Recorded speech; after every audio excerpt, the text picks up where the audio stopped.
And Awesome. How's it looking there, Chastity? great. I think we Yay. go for it. Awesome. So many faces that I recognize and names that I recognize. This is great. Hi, everyone. My name is Tamara Taggart, and I'm very excited to be here for cohort number 4 for DN. We've done this a few times before, and it's always really exciting to launch a new group of people into DN. And yeah, it's pretty wonderful. And we have a special event for you today, and we like to keep it as quick as we can because we know a lot of people are on their lunch too. So like I said, my name is Tamara Taggart. I am friends with Chastity, and I am joining you from the unceded ancestral territory of the Coast Salish peoples, specifically the Squamish or the Musqueam Squamish and Tsleil-Waututh nations. And I am here with you because I am committed to decolonizing my life and raising my children to understand the truth of Indigenous peoples, which is something that I wasn't given as a child. I was definitely not given the truth. One of the great things about, well, I think it's one of the great things, and she knows how I feel about her. We always have an opening song and prayer. And we're very lucky to have Sequoia Ann Wannick from Squamish Nation with us. Sequoia, there she is. I enjoy hearing from Sequoia because she always knows how to start us off. I get to look at all of her Star Wars items behind her while she's talking. I share her enthusiasm for Star Wars for sure. Sequoia, it's lovely to see you. Welcome. Welcome. Kayachtan, I welcome each and every one of you, and thank you for those kind words. Chenquin Mentomi, I should say, for the kind words. And Kayachtan, I welcome each and every one of you to the gathering today and to the ancestral traditional lands where you live, work, and play, and the nations that you're from. I honor each and every one of you. And I just say, Unchomo, unity is something, one heart and one mind that we need to work towards in decolonizing and moving forward and having true reconciliation, not just words that are in a report and put on a shelf. And so my hands are up to you, Chastity and Tamara, for the good work, and to the presenters today. And yes, I always have my Star Wars. I'm a Star Wars person because of the fact that my grandfather, late Dominic Charlie from Squamish Nation, my nation, and my Coast Salish elders had taught me each and every person in the world has an inner energy. And it's like we can use that energy to help us emotionally, mentally, physically, and spiritually, as well as sending messages to each other and spiritual prayer to each other. And when I saw the first Star Wars, I went, oh my goodness, the Force, that's just like what our elders talked about. So I'm a real Star Wars person, and I have my Yoda and baby Yoda. So I ask you to let the Force be with you today, your inner energy, bringing you together in Chomo, one heart and one mind in unity. And Chen Chen Stwite, standing and working together to hold each other up, support one another in the good work that you do, and to listen to the presenters and take away what you need. I am going, and when you believe in your inner energy, the elders say you receive from Creator and ancestors and each other through the top of your head into your energy, and you send to each other and receive from each other. And that's why people in different places in the province will say, okay, prayer warriors, we need your prayers. Please send them to help our family. And when we do that, we can't have our arms crossed or our hands like this or this, because then you're blocking yourself from the energy coming to you and sending to each other. So now do some Tai Chi yoga breathing. Open your hands in your lap on your desktop. Just relax, take 4 breaths in and out and ground yourself. And I'm going to do the part of greeting of the day, Sequalia's song, greeting of the day, a healing song, then do the prayer and then turn you back over to Tamara and the team to share with you. Now to take a breath.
Chaka. Chen Quinn Mentomi Kakakanik Chasiam Yonso Onso Tanoyap and Manman Squalwin Disquals Deceits Yonsio Manman Equatal Chet Yap Siaya Chet Yap Okameo Chet Yap Squalwin Disquals Deceits.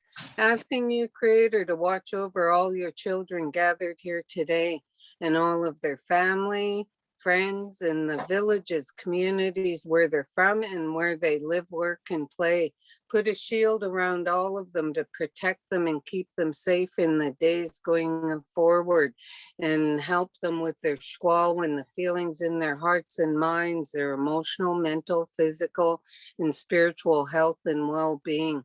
Asking you, Creator, to let today be a yet one halt up an excellent work today, and to asking you, Creator, to let the snachum, the words that are spoken and listened to, take into your heart what's meant for you, set aside what you don't need today, and to transfer knowledge and information, experiences, and ask questions. And asking you, Creator, to put a special blessing on all the speakers who are going to share and transfer that information and knowledge from these awesome knowledge carriers.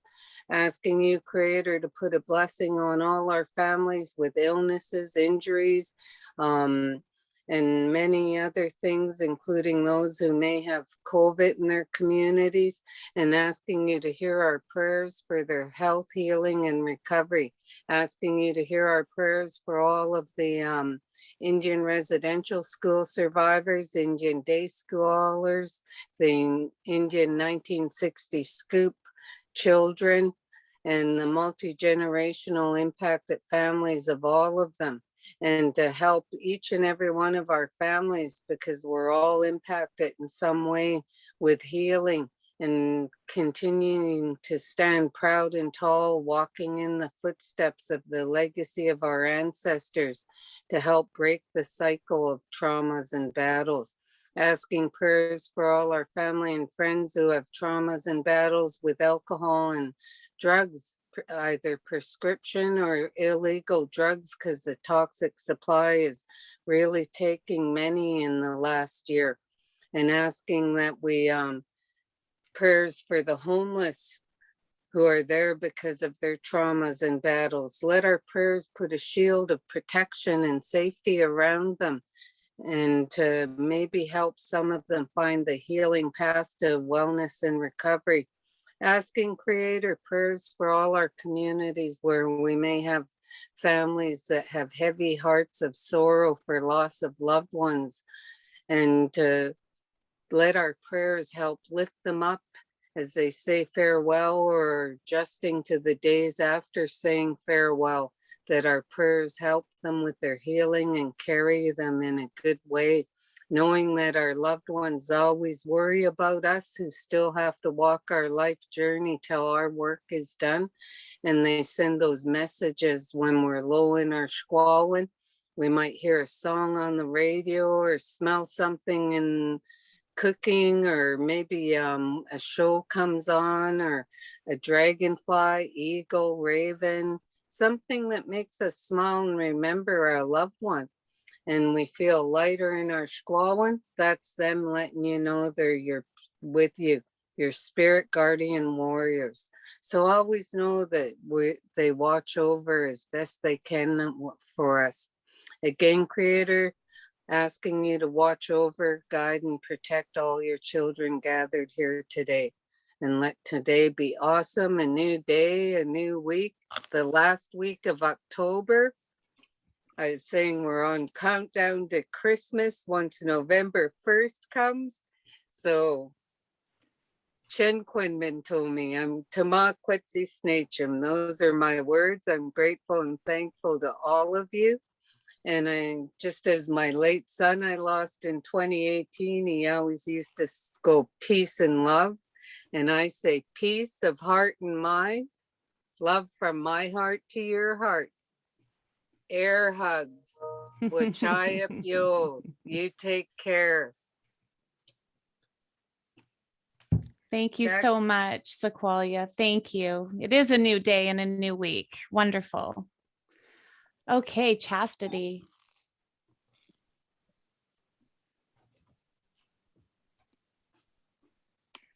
Thank you so much, Sequoia, for being with us again, for continuing to support the DN program with your presence and your love and your wisdom.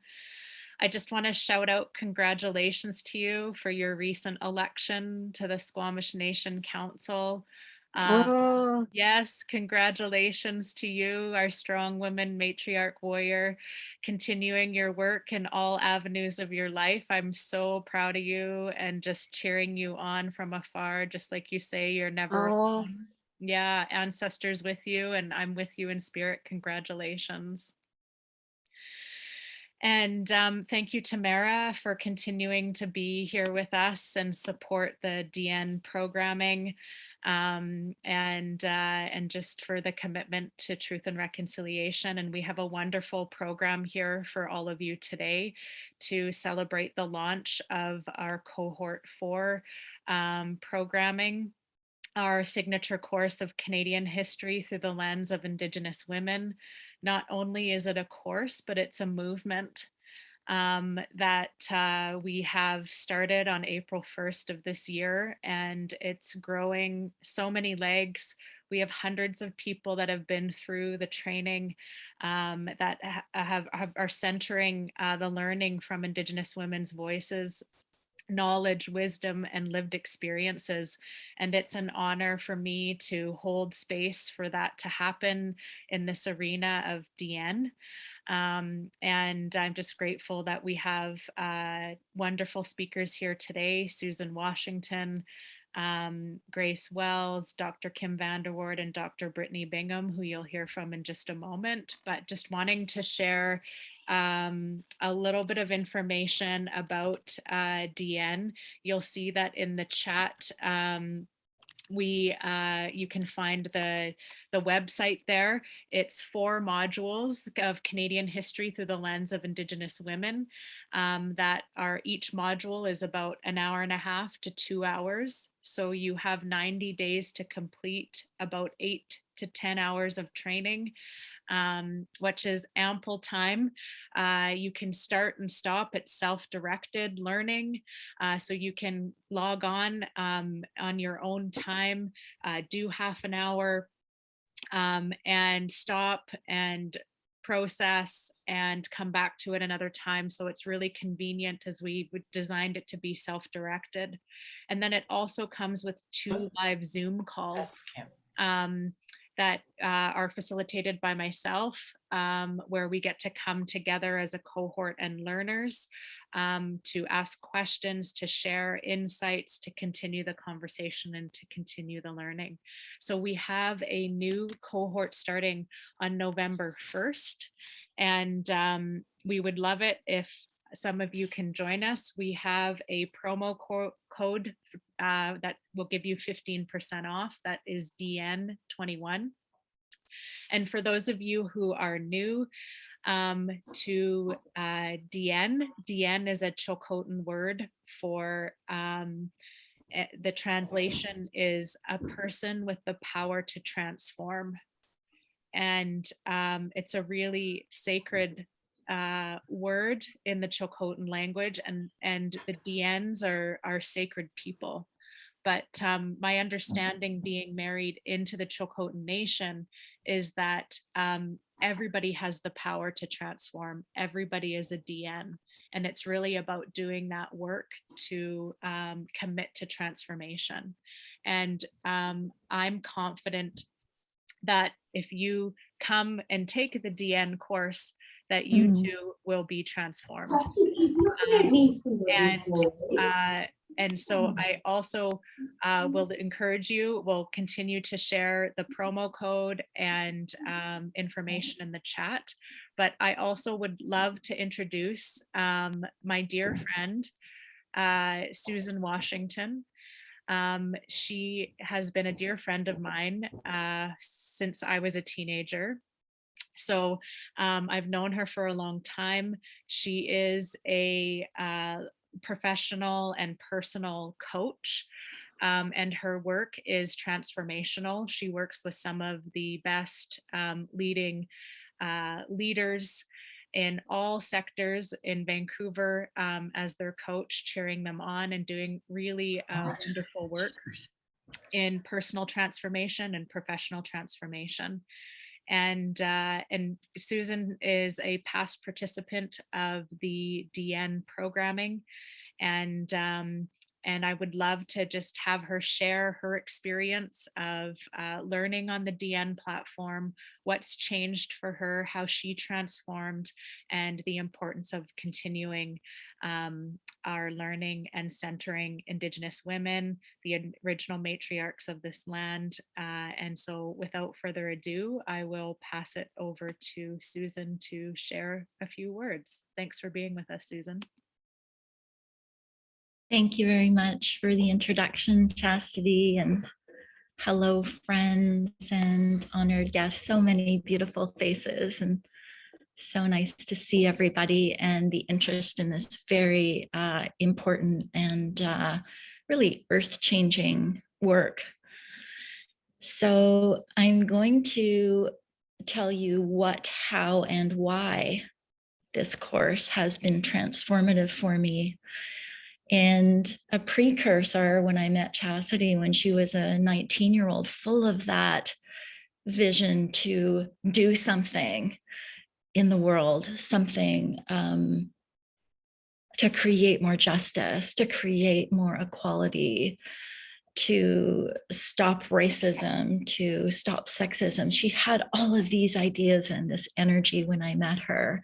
And I look today at all that she's created and contributed, including this course, DN, which I was completely moved. Again and again, I had to stop and journal, contemplate, think about my role in being an agent for transformation. And the course truly operates in a way that draws you in so that you can reflect. And nobody's being made wrong here. I'm a white settler, and for non-Indigenous folks, we have some serious work to do. And the how of this course was so powerful, but humble and gentle. Chastity's voice carries us through each module, reminding us a different way to learn. Not this white supremacy, colonial, hierarchical, we have to be perfect. Not at all. It's relatable. It's an invitation to think, put down your laptop when you need a moment, take a walk, take a glass of water. It's very caring. There's no harm done as we learn the devastating truths that are systemic and that are historically so accurate and that have been omitted from what we have understood as most Canadians. White Canadians have not heard this history.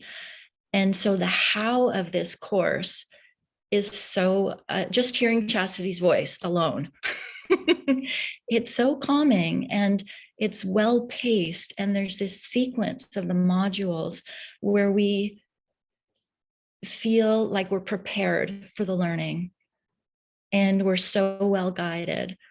So that's the how. The approach itself just makes it so refreshing. I wish every course we ever took had this kind of energy to it. And we're talking about hard-hitting content. So let's look at the what. We have the how we learn and then the what. What we're learning is a history that most of us have not had an opportunity to learn, but the content is full of data, full of facts, full of relatable stories, full of information that is extremely tangible and well put forth. So the content is enormously helpful.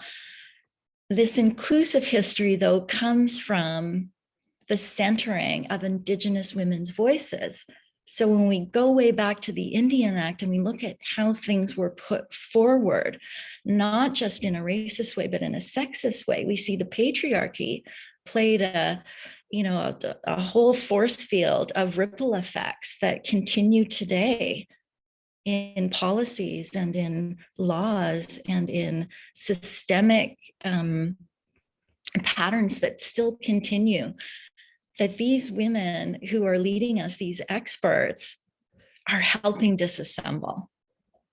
So the what, the content is powerful, and yet we see role models who are showing us the way to join them in transformation, deconstructing old colonial ways and birthing a better way to do history moving forward. So the content is extremely hard at times, but hard for a reason, because we're seeking to change. So I can't recommend this course enough, and the resources and the references and the examples. It's all you could follow up on the resources provided for the next decade. It's so thorough. Now let's look at why we should take this. Why did I take this course? Because I want to know what to say and do. I want to step in, and I want to have the right information and the right history, and humbly stop the nonsense that's not moving history in the right direction, getting on board with how we contribute to change. And without the right education, without knowing what's been omitted, it's very difficult to speak to, whether it's a family gathering, whether it's at work. It's very difficult to participate in a useful way if we aren't properly prepared. So why should we take this course? So we're even more empowered to take part in political action, in knowing what to say in a letter to an MP, knowing what to say to, my stepdad or my neighbor, knowing what to say at work.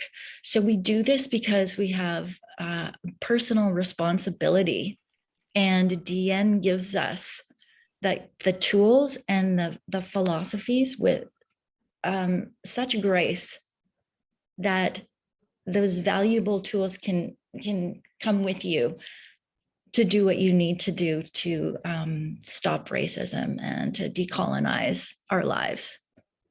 And I'm so grateful I took it. And I'm actually going to take it again, because there's so many things that I just want to dig into more.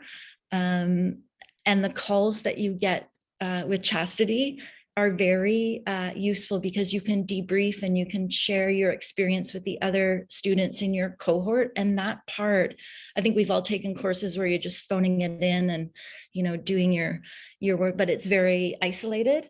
And this is, I felt a part of things, and I felt held and coached and and really like I was in the groove of working with a strong team who had my back. So I tell everyone to take this course, and I'm sure you'll enjoy it just like I did. It's very powerful, and hands up to all of you. Thank you so much. Amazing. Thank you, Susan. That really helps, I think, for people to understand what the course is like and why you take. I feel like I have to take it again too, because there's a lot of information, and I just found myself the entire time going, I didn't know that, and I didn't know that. And is that wine in that glass already, Susan? It's very early. So your water glass, sneaky. I'm just teasing you. But yeah, thank you very much for that, Susan. It really helps. It's a great course. And I feel the same way. Everything that you said really resonated with me too. Excellent. Thank you. Okay, so I don't know if everybody is checking the chat, but there's lots of activity in the chat, and Chastity is in there, and she's putting some links into the course and a promo code, because there's a discount that she's offering, 15% off. And Susan, I have one more question for you, because I feel like this course can be taken by anybody, including girls. I'm thinking of like an age. Is there, I was thinking, is there an age cutoff? I think that, personally, I think that this should be shown in high schools, or this should be a course that people take in high school for sure. But what are your thoughts on that? My thoughts are, and it's funny because I had my children around while I was doing the course, and I pulled them into different sessions and asked them what they thought. And have you heard of this? And it's like, oh, I heard of that, but not in detail. And oh, you're like, they taught that in grade 10, but then we didn't, drill deeper. And then the women-centered lens was not part of the history they learned. So I actually asked them, do you think you could have taken this like in grade 8 and grade 9? And they were like, I wish we had learned this long ago, but cognitively, kids are hearing messages, and history is being taught casually, informally anyways. So why not teach accurate history that's going to be helpful and empower them to know what's actually gone on? I feel the same way. Awesome. Yeah. Thank you, Susan. Really nice to see you. Yeah, nice to see you. Thanks, Tamara. Okay, so we have our panel now, and we're mixing it up a little bit. We always have a speaker. Chastity always finds somebody wonderful to talk to us during these sessions. And we're lucky because we have 3 pretty incredible women that are here now to be a part of our panel. So we have Dr. Kim Vanderwoord, who is a proud member of the Numgis Nation from Alert Bay in BC. Kim is the lead for strategy and relations with Reciprocal Consulting. And with her is Grace Wells. Grace is a member of the Lekwalams First Nation from the Terrace area. And Grace is also with Reciprocal Consulting, and Grace is an evaluation consultant. And I know they have a PowerPoint to do. And then we also have Dr. Brittany Bingham. And Brittany is, she's pretty fantastic too. She's a director of Indigenous Research, Vancouver Coastal Health and Center for Gender and Sexual Health Equity. So we're talking about Indigenous women and healthcare, and women's health and racism in healthcare, and some research. So I think, Kim, is it okay if I pass it on to you and Grace to maybe walk us through your PowerPoint, and then we can get into a discussion from there? Does that work, Grace or Kim?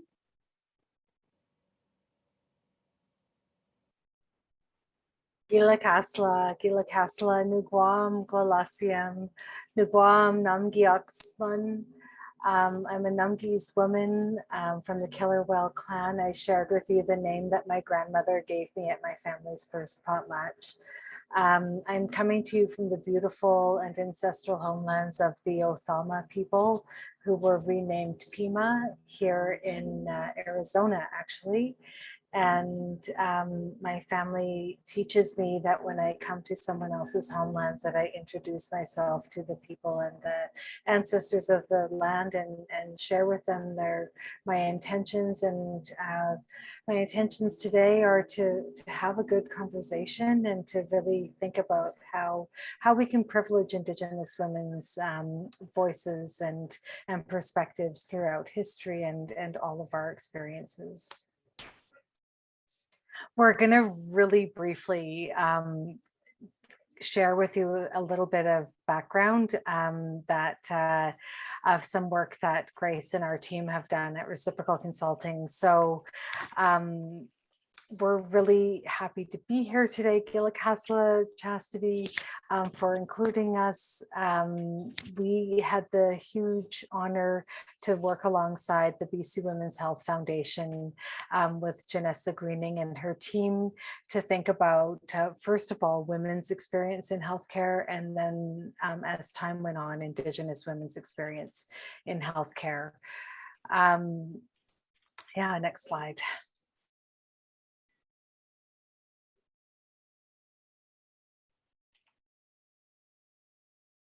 Awesome. Hi, everyone. My name is Grace Wells. As mentioned by a few folks now, I am Jim Sham First Nations from Lambs. And yeah, just super grateful to be here.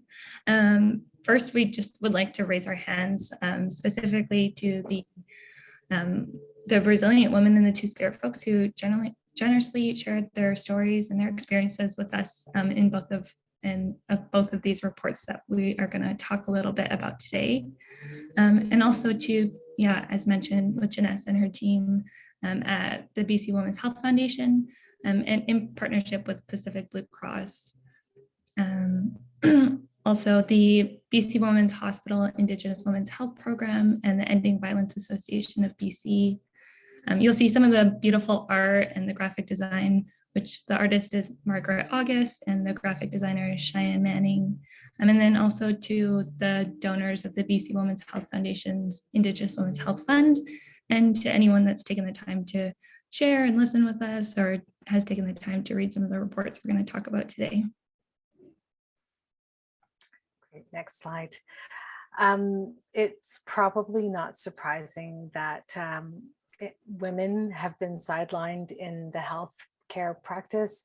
One of the first pieces of information that we heard when we started doing this work was that there were no clinical trials on women in Canada until 1996. So a lot of the medications that we were using had been clinically trialed on men. And men have different bodies than we do. So it was very interesting to hear that. So there was the assumption that if you knew something about men's health, then it was going to be applied to women as well. And we know that is just like not the case. So for decades, the healthcare sector, in addition to the history and education fields, have not considered women's perspectives or different approaches to prevention, diagnosis, treatment, or the different drug dosing that could happen. So there's an urgent need to focus on women's health, to understand the distinction between men and women in all of the different areas that we encounter in healthcare. So next slide.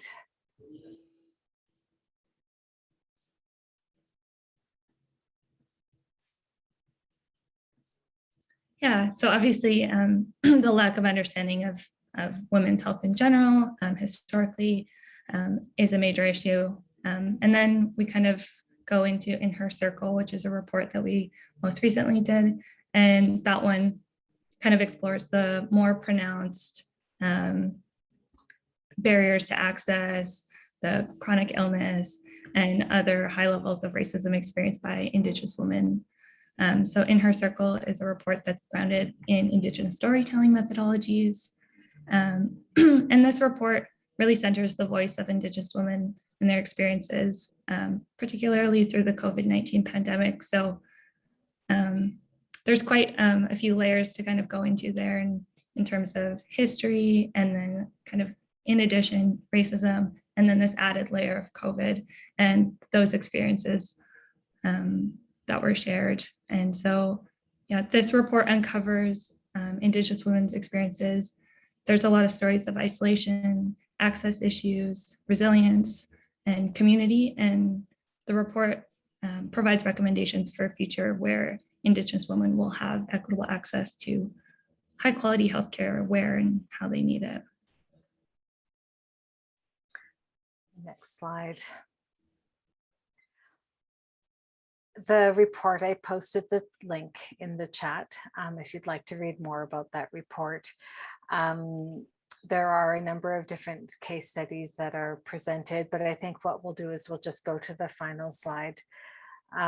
We were able to work with the findings that came out of this to develop a gift bundle of recommendations that the healthcare system could look at and see how they could be part.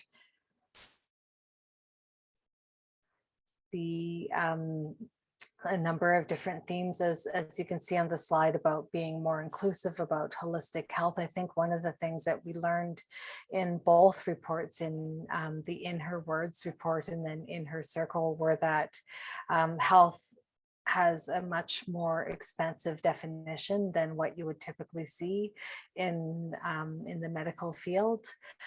We had recommendations around cultural safety and anti-racism, models of care, community wellness and policy. And Tamara, you mentioned that we have a history of healthcare that has a sprinkling of racism in it. That's quite pronounced. I think in both reports, we saw that as a very huge barrier for Indigenous women and families in accessing healthcare in BC. I think we'll leave it at that and turn it over to Brittany. Okay, yeah, let's bring Brittany in now. And I have questions too, Kim. I have lots of questions, Kim. And Brittany, I know that you do a lot of work around this. And I mean, it's fair to say, Brittany, that Indigenous people do not have equal access to healthcare in this country, right? Yeah, thank you, Tamara, and thank you, Kim. And I'll just do a little intro of myself. So I see lots of friends out there. So hi, friends, thanks for joining. Itaquile te Ukmesiaya. My name is Brittany. I'm from the Sea-Shelt Nation on the Sunshine Coast on my dad's side, and I'm Norwegian, Irish, and Indigenous ancestry from Winnipeg on my mom's side. Really happy to join today from the unceded homelands of the Musqueam, Squamish, and Tsleil-Waututh peoples, which I'm so grateful to live and raise my children on these lands. And thank you, Kim. Kim is my first mentor in this work. She's been integral in everything that I've done and has, supported me all through grad school. So it's just wonderful to be on this with her. Yeah, Tamara, I've been doing work in Indigenous health research for about 15 years in various different capacities across Indigenous women's health and homelessness and policy and cultural safety. And what has definitely been a common thread throughout all these different areas is that Indigenous women's voices have not been privileged, elevated, heard, even within areas of Indigenous research. And what's happening now is that we're kind of in this, I call it like the perfect storm of policies that are coming into place that are giving us more negotiation power, I'd say, or more visibility to be able to continue to advocate for Indigenous voices in all of these forums. We have UNDRIP and TRC and Missing and Murdered Women's and Girls Inquiry, and now, the In Plain Sight report and this report that Kim has put together, which has really painted the picture of where Indigenous women's voices are missing. And where they need to continue to drive the direction forward and the action that we're going to take going forward. So a lot of my work is really putting our Indigenous matriarchs and elders at the forefront of the research, which really hasn't been done very much before, and is quite resistant and challenges academic systems, challenges the way knowledge has been gathered in the past, to give direction to the health system and how things need to change and transform. I love that Chastity's named this training with the thread of transformation, because that's really integral in my work, as far as conducting research with community, with Indigenous women and matriarchs, that has the primary goal of system transformation. So that's one thing in the Indigenous space, is that these stories aren't just stories. The stories, that Kim's collected or that I collect in my research aren't just stories. Those are, in mainstream research would be called data. And we just have an inherent duty as Indigenous researchers collecting this information, that we have to translate those findings to action. So I'd say that's what's different in the type of work that we're doing than maybe some other types of research. So we come at it with a deep inherent responsibility to lead to action and transformation. So I'm just wondering how, when we know the systems have to change, and we know that racism exists in the policies, it's so systemic, especially in healthcare. How do you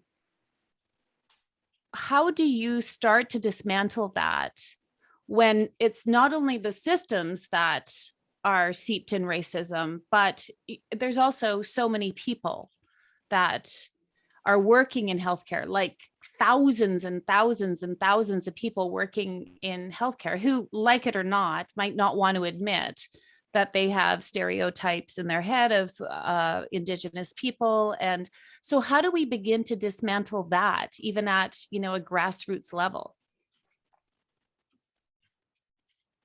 Kim? I always think of the generous words shared by Elder Jerry Oldman when he says, you have to say hello to a problem before you can say goodbye. And I think I was having a conversation earlier this morning. So many people are not educated in this critical space. Like, it's very intentional not to hone our skills to be able to see when racism is happening. And it's incredibly complex. So we need to start naming it. And I think that's a starting point, to think about, like, some of the healthcare packages that we have. Like, you will often hear that the residential school system, the continuation of that is the child protection system, where children carry on into the child protection system. We've been saying that, like, a lot of the healthcare is a continuation of the Indian hospitals, that history that we have in Canada. So it's quite racist to say our healthcare insurance will pull your teeth out and will dismember your body before we engage in prevention. So these are things that we need to start seeing. And once you start seeing them, you can't unsee them. And we need this critical swell of people who will join us. And I think by taking part of this course, you'll be equipped to have that language to speak up. Mm-hmm. So what about, we as women, we like to talk about looking after each other and holding each other up and advocating for women and women in healthcare and women in jobs and feminism. I'm a feminist. I feel like a lot of feminism is very white, and it is steeped in the patriarchy too. So how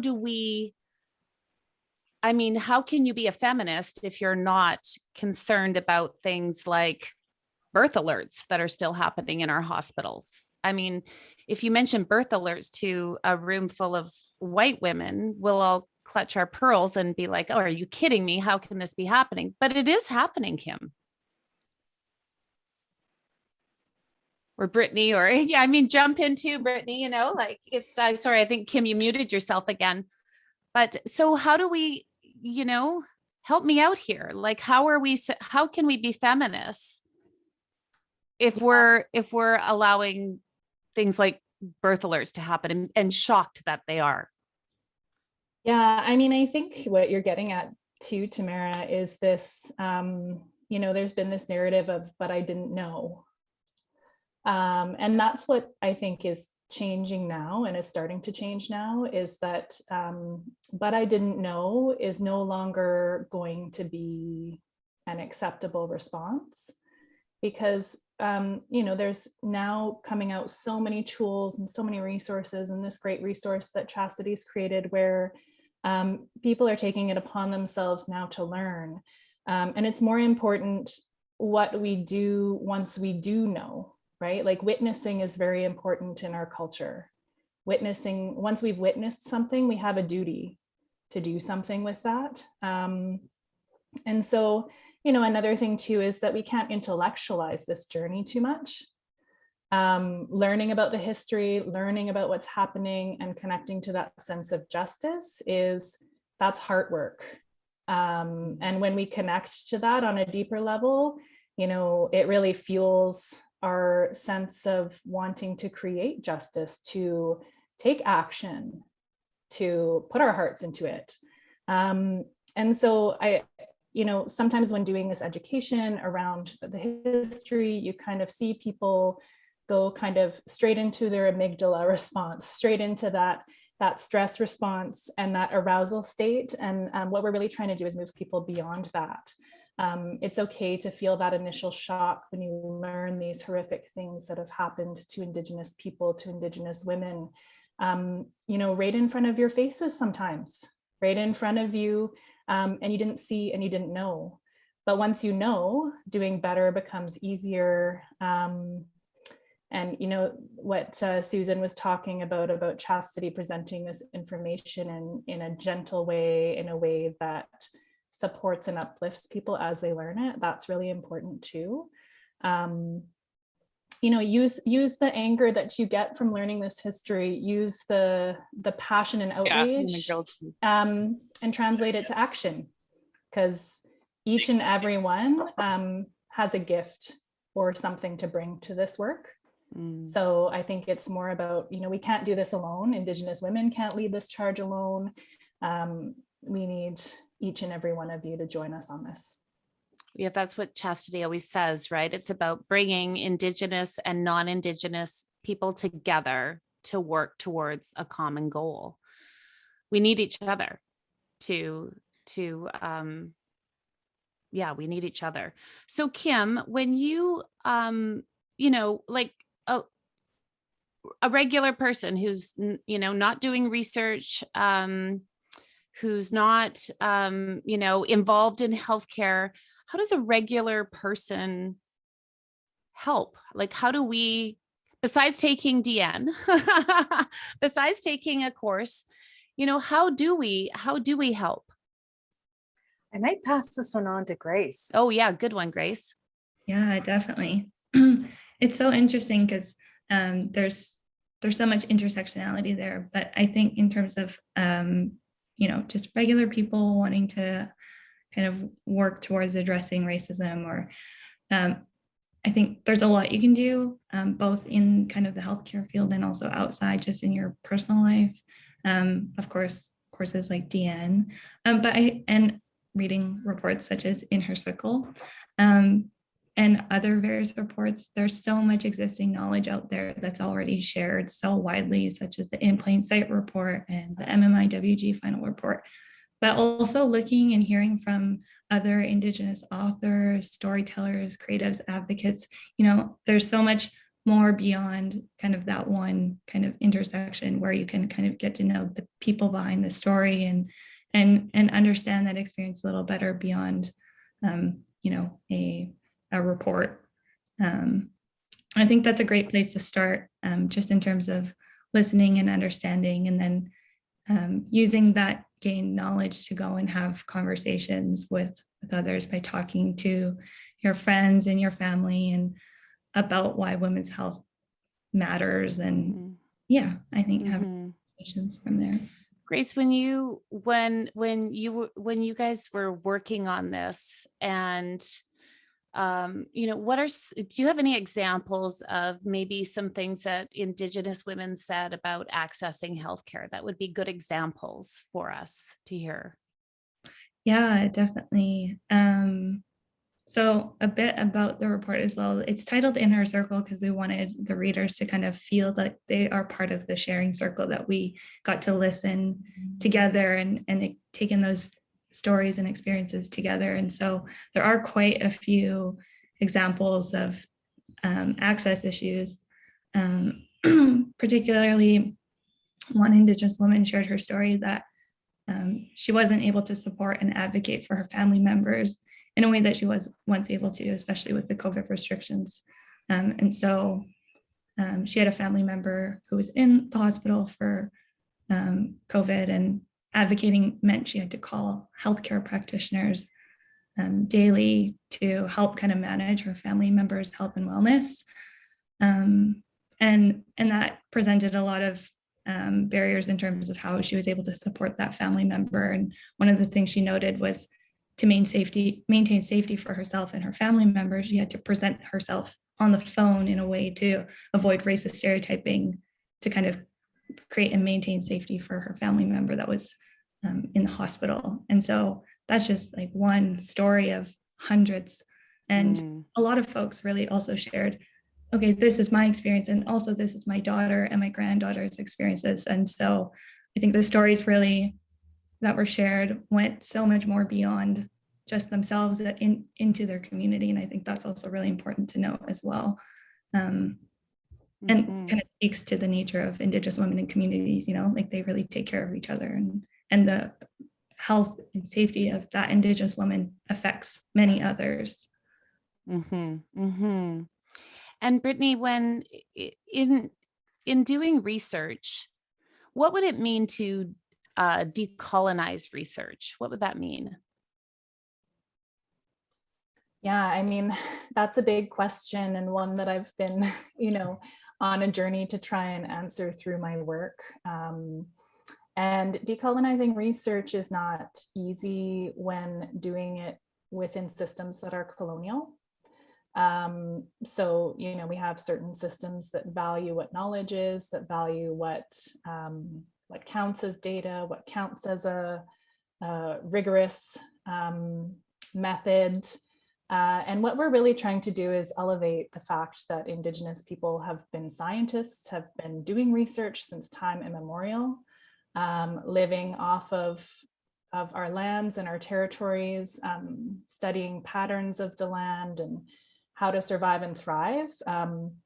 And I like to, you know, remind people when you do a land acknowledgement to even think, as you're about to embark on this training, to think about the matriarchs that lived on that land and thrived on that land not so long ago as leaders of their communities, as leaders of their families. So we're really just, you know, trying to collect data as story, to tell stories in different ways that elevate Indigenous matriarch voices, elder voices at the forefront, women's voices at the forefront. And continue to challenge systems that tell us what knowledge is and isn't. Our research can be culturally rigorous. Our research can be done from the Indigenous perspective and using Indigenous methods in a rigorous way. So, you know, I've even heard some people break up the word research, as we're really just researching for ways that we once knew how to do things, ways that we once did things in our own rigorous ways. So continuing to challenge kind of those dominant structures and systems that tell us how research should be done, how information should be collected, because what we find is that when we do it this way, in a different way, in the Indigenous way, the information that we get is just so rich, so useful, so relevant for system transformation. Indigenous women and community members actually know what the solutions to a lot of these problems are.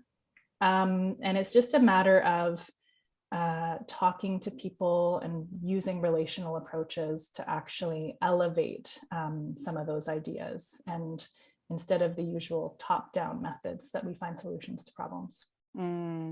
Yeah, that makes so much sense.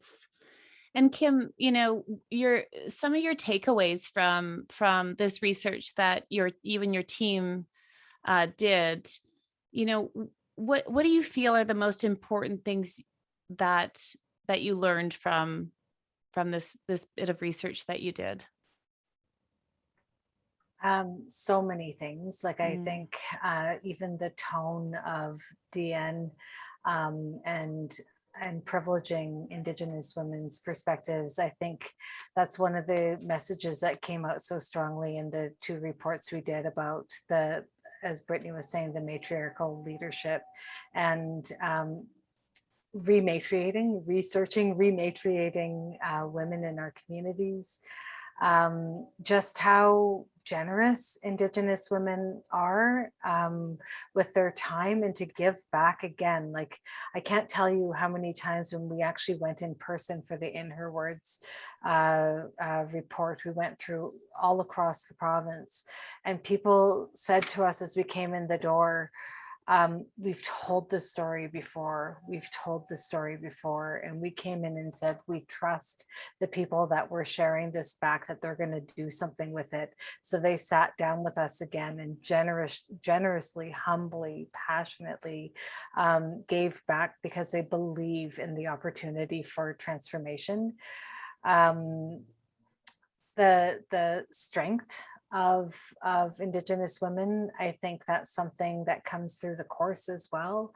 I think Denise Williams says in the promo video, Indigenous women are fierce. So that's something that came out of our reports. Like, to just imagine, like, one of the things earlier about accessing healthcare, the level of racism, and one of the experiences was, and we heard this in our focus groups, was the need to actually get dressed up. Like, if you're going to healthcare and you feel like crap and you have to get dressed up so that you're treated with respect, like, just to be able to have all these layers on you to navigate the world. And if we didn't have that, I know Chastity has an amazing quote from an individual about that. If we didn't, imagine who we would be if we didn't have all of those layers of barriers around us.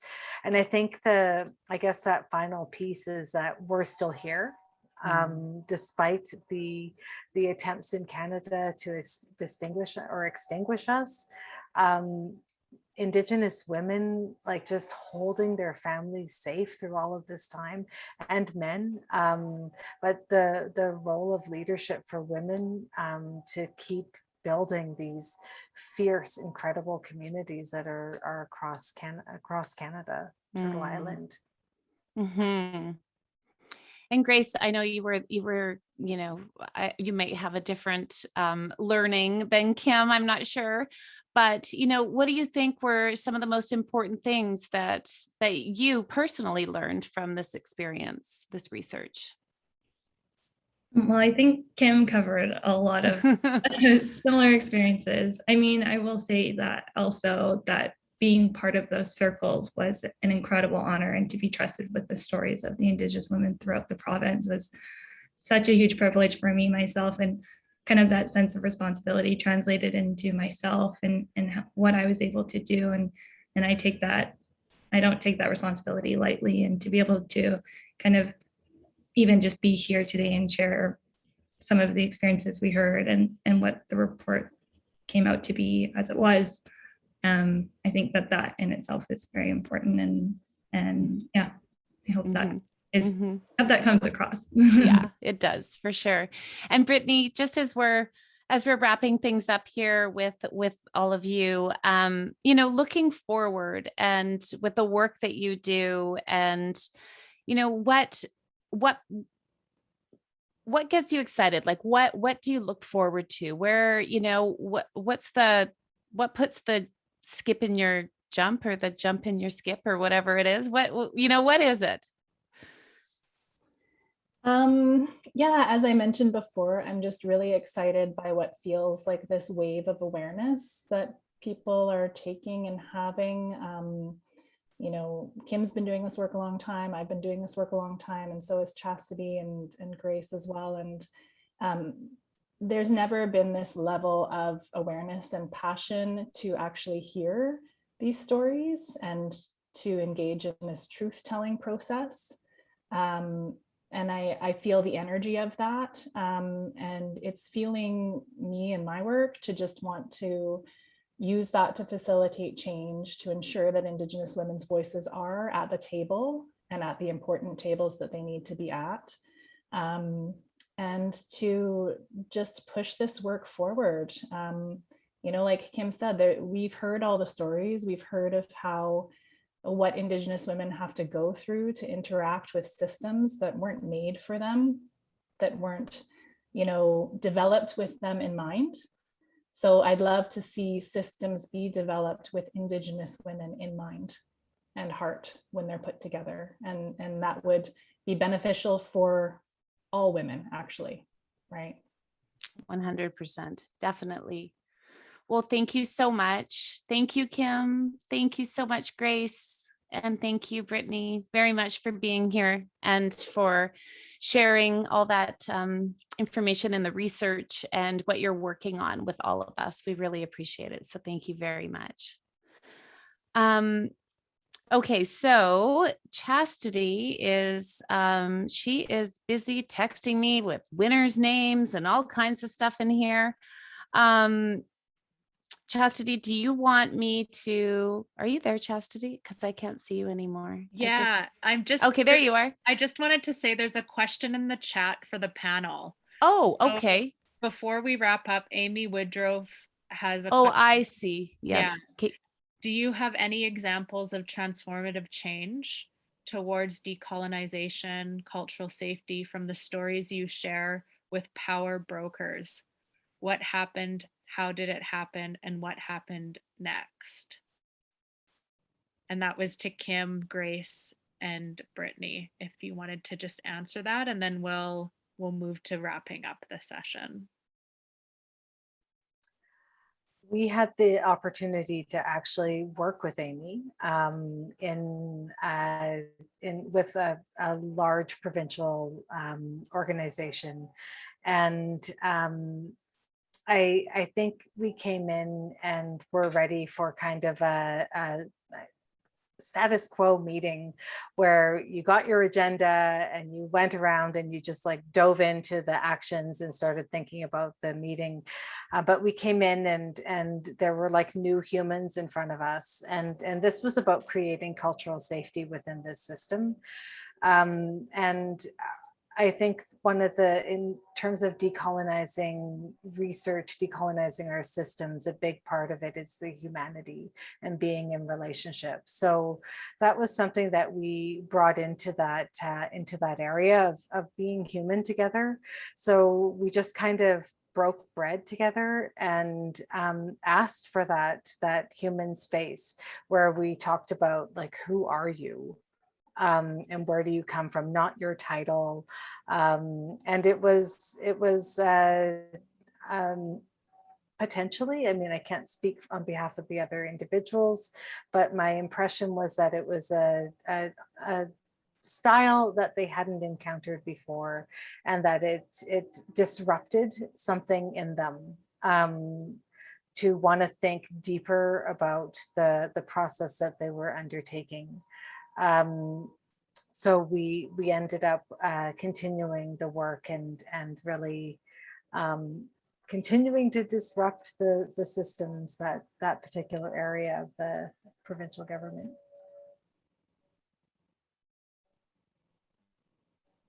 I love this question. I've been privileged to see a lot of this transformation in a number of different settings, and that takes me back to where I was saying, like, we all have our unique gifts and roles in this. And if you read, these foundational reports, there's always an action item in there that relates to your work, always.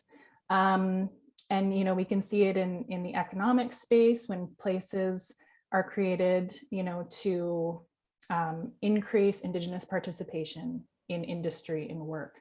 how transformative that is for communities.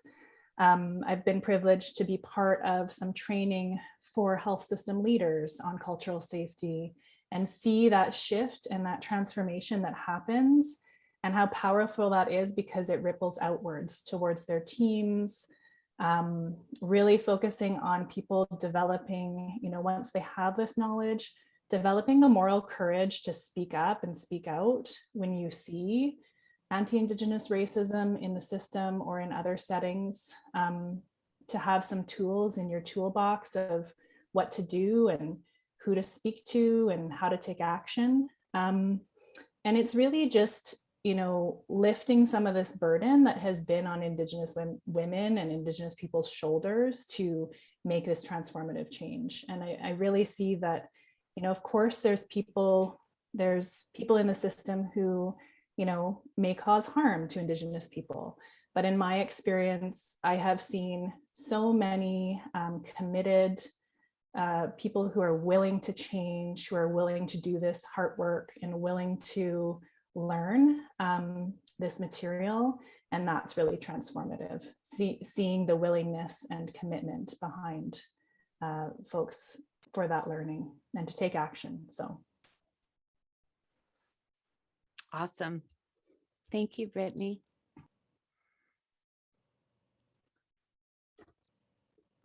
Okay. Great. Well, thank you. I just wanted to make sure that we slipped in that question just because Amy had asked it in the chat.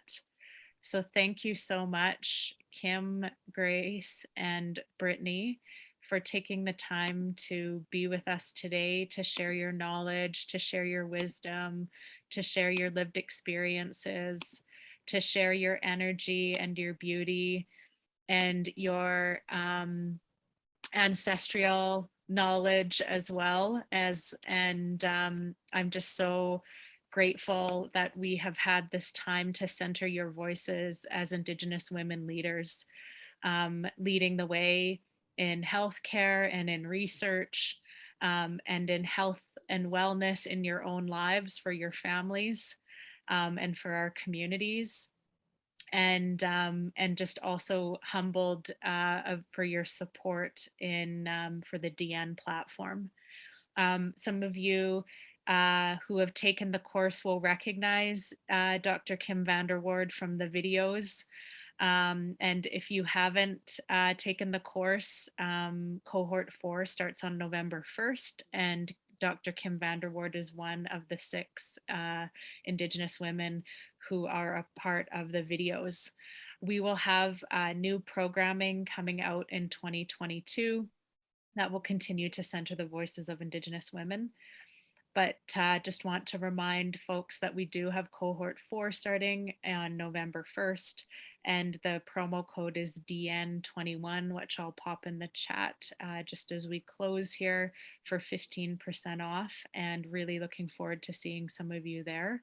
I do also just want to thank Susan Washington again for her support here on this online event for Deanne's testimonial, but also just a public acknowledgement of Susan for her support in my life for coming close to 20 years as my coach.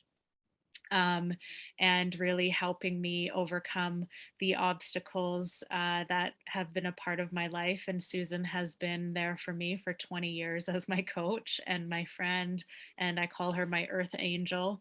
So just wanting to give you a public acknowledgement and just acknowledging you for all the work that you do to support people to step into their highest potential. And also just wanting to thank Bradley Shende, who's in the chat, who was a major supporter and reason why DN is up online.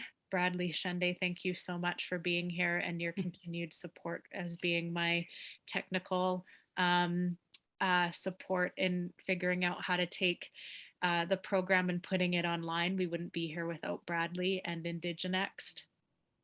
So just want to hold my hands up to Bradley and Indigenext for their support to getting us to where we are today.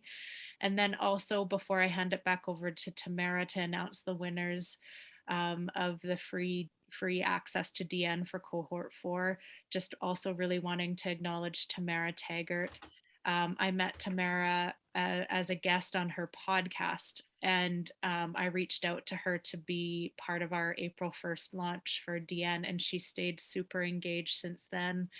Her love and support, and just her wisdom and her energy is contagious. And I love you and thank you for your continued support here today. And I just also want to acknowledge each and every one of you for taking the time out of your busy lives with everything going on to be with us today, to center Indigenous women's voices, knowledge, lived experience, and wisdom. That is transformation in itself, to continue to create space in each of your lives, of your daily lives or your weekly lives or your monthly lives, to center and to learn along with Indigenous women leaders. And that's where the real transformation and truth and reconciliation will happen in this country. So you are already in motion with that. So just wanting to acknowledge each and every one of you as well for being here to continue to center those voices. And I'll thank you all and hand it over to Tamara to close us.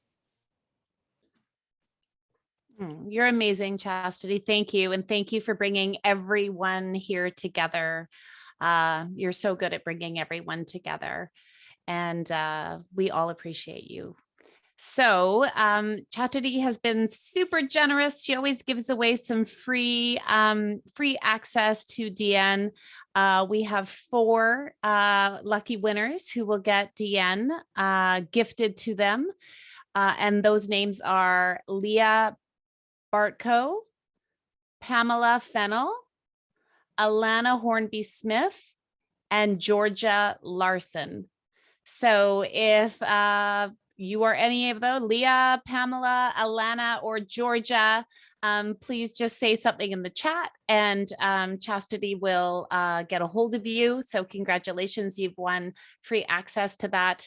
And I will say, here's a tip. I think this is a great tip. I have recommended this course to every single person my kids go to 3 different schools. And so 3 different schools are constantly getting emails from me. You guys should be taking this course. This is a great professional day thing that you guys should be doing. The principal, you should buy this course and give access to your teachers so they can all learn this, because that's how we really make change, is by listening to Indigenous women, centering their voices. This course is a perfect way to do it.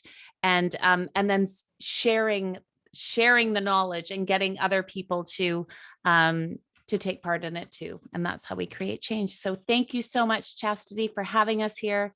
And thank you to everyone for being here. As Sequoia said, it's a new day and a new week, and I hope you enjoy the week. Bye-bye.